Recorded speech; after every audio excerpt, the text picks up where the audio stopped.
け、人を傷つける者、物を壊す者、強い奴は俺を見つけるように。人の例外なき暴風林が粛清するな。俺の顔と名前肉だけで。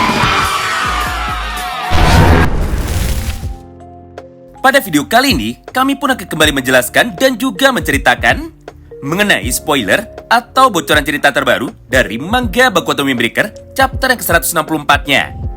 Di mana secara garis besar, semua isi ceritanya nantinya akan kembali menceritakan tentang sedikit potongan cerita masa lalu dari seorang Kyotaro Sugushita.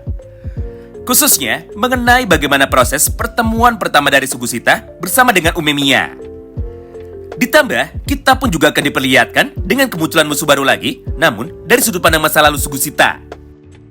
Oleh karena itu, tentunya bagi kalian yang penasaran dan juga ingin tahu mengenai semua topik pembahasan di atas, maka kalian bisa simak terus ya video ini sampai habis. Singkat cerita, tepat pada halaman pertamanya itu, Sugushita yang saat ini masih berada pada kelas 3 SMP, akhirnya, dia pun segera datang menuju ke atas atap sekolah Furin untuk bisa bertemu dengan Umemiya. Lalu, setelah Sugushita sudah sampai, maka Ume pun langsung berkata seperti ini menuju kepada dirinya. Bahwa mulai dari hari ini, Ume akan menanam banyak sekali buah-buahan dan juga banyak sekali sayur-sayuran di dalam sekolah Furin. Karena menurut Umemiya, semua sayuran yang dia tanam saat ini sama seperti manusia. Mengingat di dalam praktiknya, Ume pun sama-sama bisa melihat mereka tumbuh mulai dari awal hingga sampai dengan dewasa. Karena dari sudut pandang Umemiya, menyaksikan perkembangan dari orang lain dan juga membantu orang lain untuk bisa berkembang menjadi jauh lebih baik adalah sebuah mimpi besar bagi dirinya. Itulah yang menjadikan alasan kenapa Ume sangat suka sekali untuk bisa bercocok tanam tepat di dalam sekolah Furin. Mendengar ucapan itu dari Umemiya, Sugushita pun awalnya nampak sama sekali tidak mengerti dengan apa maksud dari Umemiya. Tapi, karena Sugushita sangat percaya kepada Ume, maka mulai dari sana jugalah dia pun akhirnya seketika langsung memutuskan bahwa dia akan membantu Ume untuk dapat merawat semua tanamannya di sekolah. Mengingat menurut Sugushita, Umemiya adalah orang yang selalu benar. Jadi jika Umemiya sudah bilang bahwa tanaman memiliki sifat dan juga pertumbuhan yang sama seperti manusia, maka tanpa banyak tanya lagi, Sugushita pun langsung menjadi percaya dengan hal itu.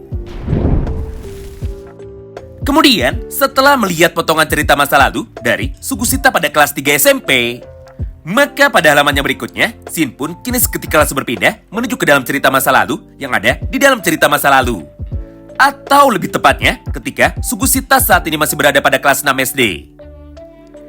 Di mana ketika Sugushita masih kecil, dia adalah orang yang sangat cuek dan juga dia pun sama sekali tidak peduli dengan apapun yang dilakukan oleh orang lain. Jadi, selama orang lain itu tidak mencoba untuk bisa mengganggunya, maka sampai kapanpun juga, Sugushita pun tidak akan pernah mencoba untuk bisa meladeni mereka semua.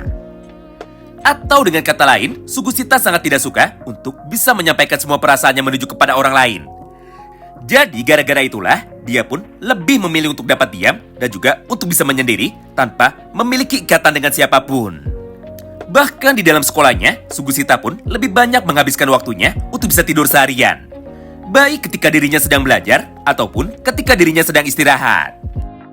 Nah, kepribadian dari Sugushita itu bersumber dari keadaan di dalam rumahnya sendiri. Mengingat kedua orang tua dari Sugushita, sekarang mereka sudah berpisah semenjak Sugushita masih sangat kecil. Sehingga sejak saat itu jugalah, dia pun tidak bisa merasakan kehangatan kasih sayang dari kedua orang tuanya. Sampai pada akhirnya, dia pun menjadi orang yang sangat dingin dan juga menjadi orang yang lebih suka untuk bisa menyendiri. Tapi meskipun begitu, Sugushita sekarang sangat bersyukur bahwa dirinya masih memiliki kakek dan juga nenek yang sangat sayang sekali menuju kepadanya. Jadi menurut Sugushita, kasih sayang dari kakek dan juga neneknya saja saat ini sudah cukup. Hingga dia pun saat ini memutuskan bahwa dia tidak akan peduli kepada perasaan dari orang lain menuju kepadanya. Namun suatu hari, tiba-tiba saja sebuah kejadian buruk kini akhirnya langsung terjadi tepat kepada kehidupan dari Sugushita. Di mana ketika pada saat itu, murid-murid di sekolahnya sedang melakukan sebuah piknik di taman.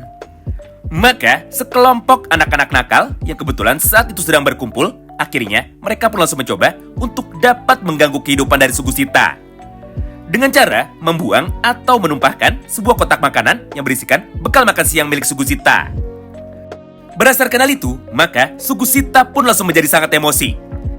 Karena pada dasarnya, makanan yang sudah ditumpahkan oleh mereka semua adalah sebuah bekal makanan yang kebetulan sudah disiapkan oleh dua orang yang paling disayangi oleh Sugusita, yaitu kakek dan juga neneknya. Dengan begitu, maka Sugusita pun sama sekali tidak bisa tinggal diam. Hingga tanpa pikir panjang, dia pun langsung menghajar semua berandalan kecil itu dengan menggunakan kekuatan pukulan dari tangan kanannya. Akibatnya, kepalan tangan dari Sugusita saat itu langsung menjadi terluka. Serta semua orang yang mencoba untuk bisa mengganggunya, kini mereka pun berhasil dikalahkan hanya dengan satu kali pukulan saja. Sampai pada akhirnya, tidak ada satupun dari mereka yang sekarang masih mampu untuk bisa berdiri lagi.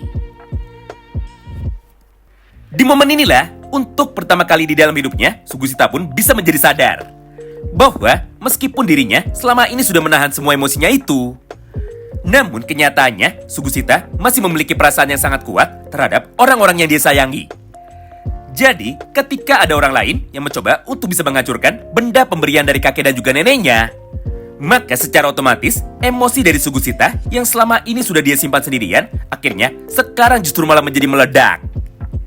Selain itu, Sugusita pun sekarang juga bisa menjadi sadar bahwa kenyataannya Sugusita memiliki kekuatan yang sangat besar tepat di dalam tubuhnya itu.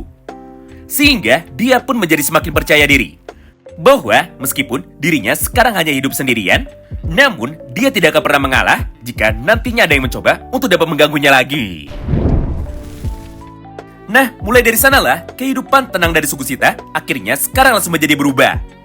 Mengingat di dalam praktiknya, semenjak pertama kali Sugusita berhasil mengalahkan satu kelompok berandalan kecil yang mencoba untuk bisa mengganggunya, maka semakin lama, lawan dari Sugusita pun sekarang justru malah menjadi semakin bertambah. Karena ketika Sugusita sudah berhasil mengalahkan mereka, maka semua orang yang sudah dikalahkan oleh Sugusita, akhirnya mereka pun langsung mencoba untuk dapat melaporkan semua kekalahannya itu menuju kepada teman-teman yang lain dan juga menuju kepada orang yang lebih dewasa. Sehingga hampir setiap harinya Sugusita selalu dipaksa untuk bisa bertarung melawan orang-orang baru lagi atau melawan para musuh barunya yang saat ini sudah berniat untuk dapat mengajar Sugusita dan juga membalaskan kekalahan dari teman-teman yang lain. Tapi sayangnya, tidak peduli sebanyak apapun lawan yang datang untuk bisa mengalahkan Sugusita, faktanya tidak ada satupun dari mereka yang mampu untuk bisa melakukan hal itu. Sampai reputasi dari seorang Sugusita akhirnya menjadi semakin terdengar kemana-mana. Bahwa di dalam sekolah SD-nya itu, Sugusita adalah satu-satunya berandalan terkuat yang sama sekali tidak tergabung menuju ke dalam kelompok berandalan manapun, alias Sugusita adalah seorang serigala penyendiri yang sama sekali tidak pernah bisa dikalahkan ketika dirinya saat itu masih kelas 6 SD. Nah, suatu hari, ketika Sugusita saat itu sedang berjalan sendirian untuk dapat pulang dari sekolahnya, maka di saat yang bersamaan itulah, dia pun kini seketika langsung dikepung oleh para murid dari sekolah SMP. Karena menurut salah satu dari mereka, Sugusita sudah menghajar adiknya di sekolah, hingga dia pun langsung mengadu kepada kakaknya. Berdasarkan hal itu, maka ini adalah pembalasan dendam dari mereka karena telah berani menyakiti adiknya. Kemudian, setelah menjelaskan semua alasannya menuju kepada Sugusita, maka tanpa pikir panjang, dia pun kini segera mengajar kepala dari Sugusita dengan menggunakan kekuatan pukulan dari tangan kanannya. Hingga wajah dari Sugusita sekarang langsung menjadi terluka. Menyaksikan semua hal itu terjadi kepadanya, tentu saja Sugusita pun sama sekali tidak bisa tinggal diam. Sampai pada halaman yang berikutnya, dia pun segera melayangkan satu buah pukulan balasannya tepat menuju ke arah tubuh dari berandalan itu. Akibatnya, dia pun kini seketika langsung menjadi terpental menuju ke arah yang berlawanan dengan sangat jauh sekali. Mengingat kekuatan pukulan dari Sugusita sangatlah luar biasa besar. Dan juga, Sugusita pun sangatlah luar biasa kuat walaupun dirinya sekarang masih kelas 6 SD. Wow, menarik banget ya.